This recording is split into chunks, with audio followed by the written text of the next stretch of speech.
The United States has authorized the voluntary departure of non-emergency U.S. government personnel and their families from its diplomatic mission in Israel. The move comes as tensions with Iran continue to escalate, despite ongoing diplomatic talks aimed at addressing Iran's nuclear program and broader regional security concerns. While the departure is voluntary, it reflects a growing concern within U.S. foreign policy circles that the security environment in Israel and the surrounding region is becoming increasingly unpredictable. Why the U.S. made this move? The U.S. government emphasizes that the decision is precautionary rather than reactionary. It is designed to give embassy personnel the option to leave while commercial flights are still available, ensuring the safety and flexibility of U.S. staff and their families. In communications to employees, the U.S. Embassy in Jerusalem stressed that demand for flights may increase and that delays could occur if departures are postponed. Embassy staff were advised to consider leaving immediately if they wished to take advantage of this opportunity. This status, called an authorized departure, is distinct from a mandatory evacuation but carries a clear signal about the U.S. assessment of the regional threat environment. The backdrop to this decision is a heightened risk of military escalation. Iran and the United States remain at odds over Tehran's nuclear program, with disputes centering on enrichment levels, verification mechanisms, and potential sanctions relief. U.S. officials have made it clear that while negotiations continue, military options remain on the table should talks fail to produce a viable agreement. Iran, in turn, has warned that any U.S. military action would provoke a strong regional response, potentially targeting U.S. personnel and allied states in the Middle East. The regional security context. Israel is considered one of the most likely flashpoints for a potential escalation, given its proximity to Iranian interests and its history of military operations against Iranian-backed groups in Syria and Lebanon. The United States has positioned additional military assets in the region, including naval and air capabilities, as both a deterrent and a means of rapid response if tensions escalate. These deployments, coupled with the diplomatic staff departure advisory, underscore the seriousness with which the U.S. government views the current security climate. Other countries have also taken precautionary measures. Nations such as the United Kingdom, Germany, India, and China have issued travel advisories for their citizens in the region, with some reducing the number of diplomatic staff in Israel and nearby countries. This reflects a broader international concern over the potential for conflict escalation that could extend beyond the immediate U.S.-Iran dispute. Implications for U.S.-Iran relations. Despite the precautionary measures, diplomatic channels between the U.S. and Iran remain open. Talks, often mediated by neutral parties such as Oman, continue in an effort to reach a negotiated solution.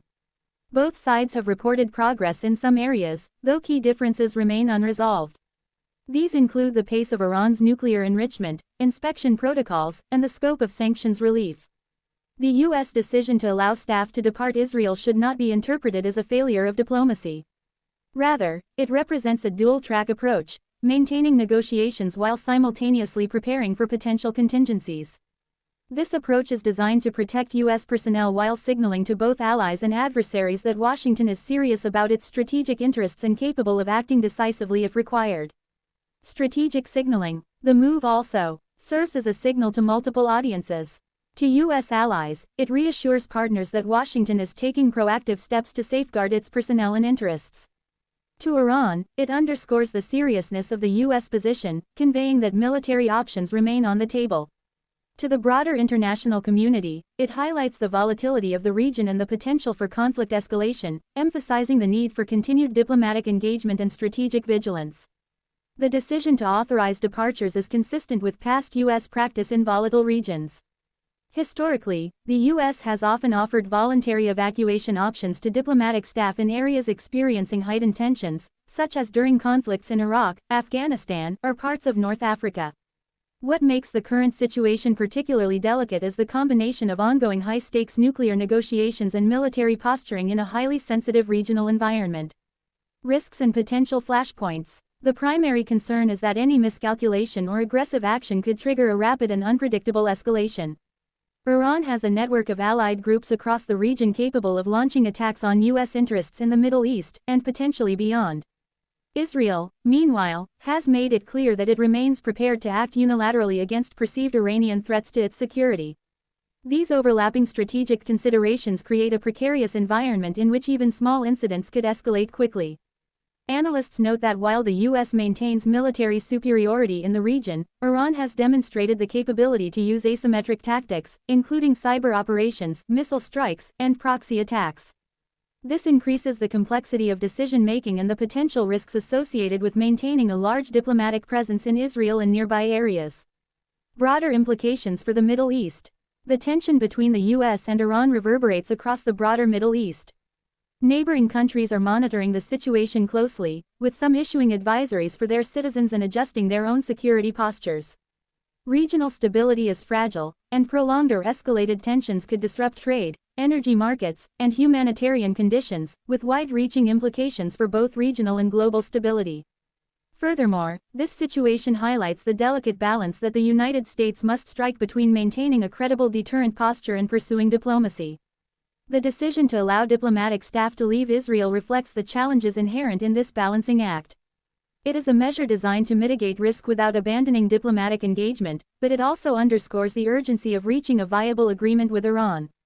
What comes next? The near-term future is uncertain. U.S.-Iran negotiations are expected to continue, though fundamental disagreements remain unresolved. The U.S. will likely maintain military assets in the region as a deterrent while monitoring developments closely.